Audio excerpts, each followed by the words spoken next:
Okay, so we know this, but I have to say it because it's so relevant as we start to think about greeting those customers in our building. Everybody experienced the last year very differently, right? Some people were very privileged to work from home, their lives weren't really impeded, they had a steady income, they were comfortable homeschooling their kids, or they were comfortable with their setup, their house, their location, nobody got sick. Other people had very different experiences. And so, starting to think about those people that you're going to see coming into your building as you reopen, maybe not right away, maybe in a couple months, because we're also going to have to layer on that level of comfort of customers returning.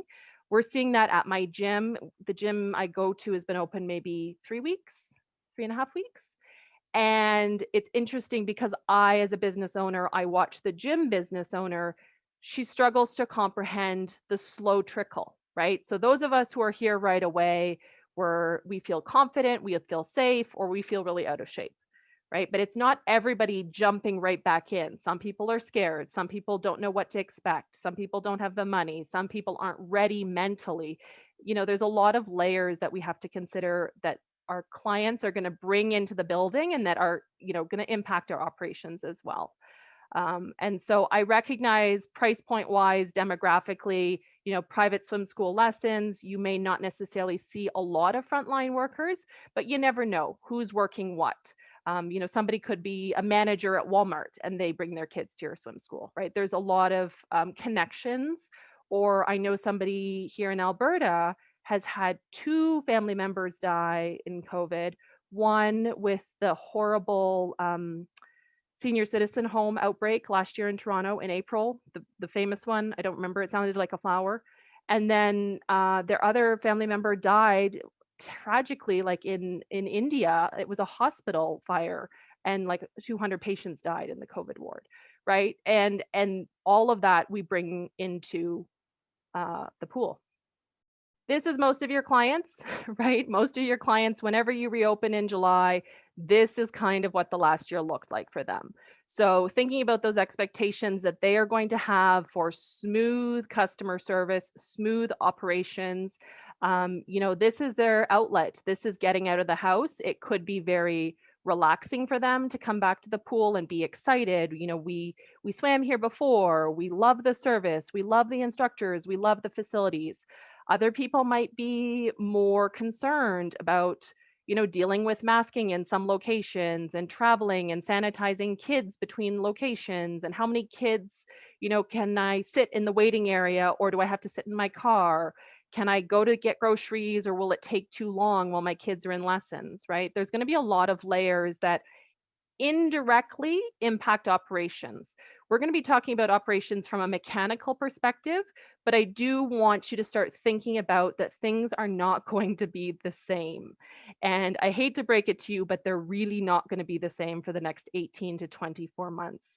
Even if they are the same for you as a person, as an organization, as a pool, you know, they're literally not going to be the same for your customer, and you're going to be working with that as well, right? So just preparing yourself, because my gym owner, I see it. We're open. Where is everyone? Why aren't they back? Well, it's a different climate.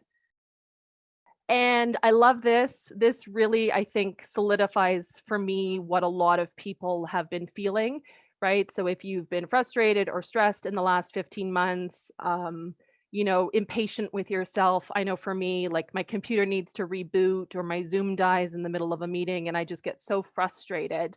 And it's not the computer, it's not the Zoom, it's everything, right? So thinking ahead to your customers, they get the time wrong for the swim lesson, or there's a substitute teacher, or they can't park where they would normally park, or they can't sit in reception, like the waiting area, like they did before, right? Communicating very early, very often, very frequently, more than you normally would, because people are going to come with an expectation that it's like it was before, and it's not, or with whatever frame of reference they have, right? So if I go to Costco in my town, I know what to expect. They do the distancing and the allowances a certain way. If I go to Walmart, I know what to expect. It's totally different from Costco. It's very loosey-goosey. And so until your customers understand what to expect from your facility in a, I'm not going to say post-COVID, but in a COVID world, that's really how you have to think about working with your customers, from the kids to the adults. All of these layers are going to really be at play in everything you do. So let's say pre-COVID, you had a fecal contamination. A kid pooped in the pool, you closed for half an hour, that slot missed their lessons. No big deal. We'll put a credit on your account, or next week is free, or however you do it.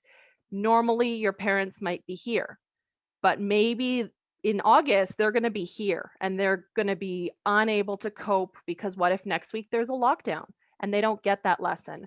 What if next week, their spouse loses their job and they have to cancel their monthly subscription fees, right? So just really preparing yourself and your team that I think anything has the opportunity to be incendiary, not nobody's intending it, but just that you really are going to have to fine tune your operational game and really think, how could this go? What could go wrong? Are we prepared? So in the past, if you scheduled staff for 30 minutes to open the pool before lessons, maybe now you need to schedule for an hour, or maybe you need 2 people for half an hour. What does that look like? Start thinking about that deliverable. So these are all the challenges, right? What are the opportunities that this presents? Well, people are really excited to get out of their houses, right? Some people anyway, some people who are comfortable re-entering, they want their kids out, they want them playing, they want them learning how to swim, they want them seeing somebody other than their parents and siblings' faces every day, that socialization, that interaction, right? Hopefully it's not the fish bubbles. Hopefully it's something more positive, but it is an opportunity. Great opportunity is Swim England did the first study back in April saying that COVID is not, well, I should add a caveat, COVID is not transmitted through water. At very low concentrations, it is inactivated. Now, the caveat is I don't think they tested the variants, right? I think we're talking the original COVID, I guess COVID A, and we're now up to COVID, I think J or H at this point. But just it is an opportunity that you guys have over other facilities. And I recognize that the province hasn't necessarily given you credit to be open more or differently from other organizations. Leaving that aside for the moment, it is an advertising opportunity. It is a speaking point. It is a comfort, a balm to those clients who might be slow to return or who might genuinely have questions, right? So this is something that should be front and center in your literature. I recognize that you're probably not advertising aggressively because it's going to be a slow open, a slow ramping back up to the best that you're able, that you're not, 100% on day 2.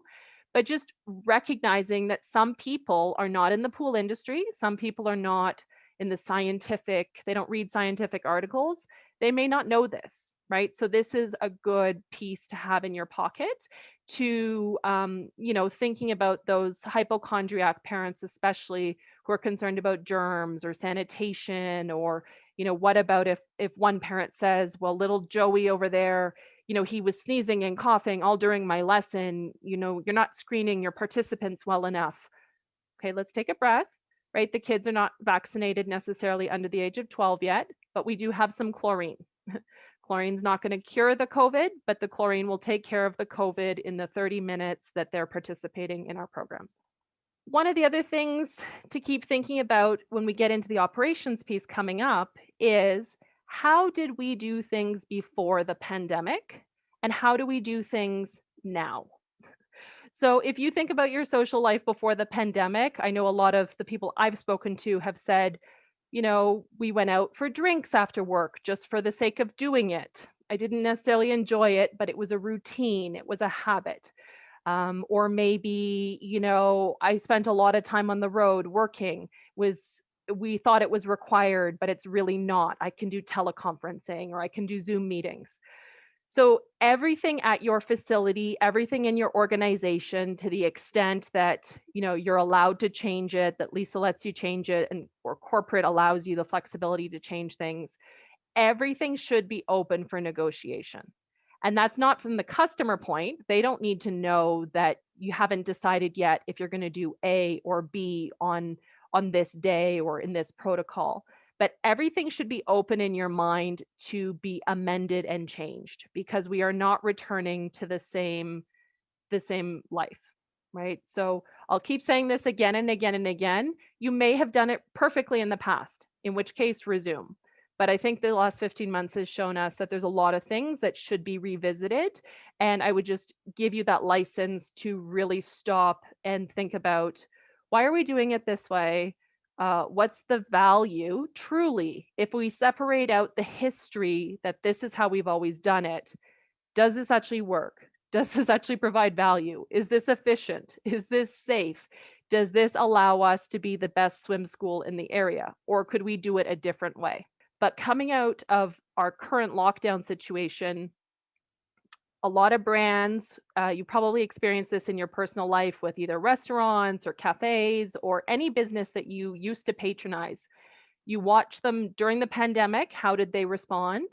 Favorably or unfavorably? And then you're going to see how they respond reopening, right? Are they doing a good job? Are they not doing a good job?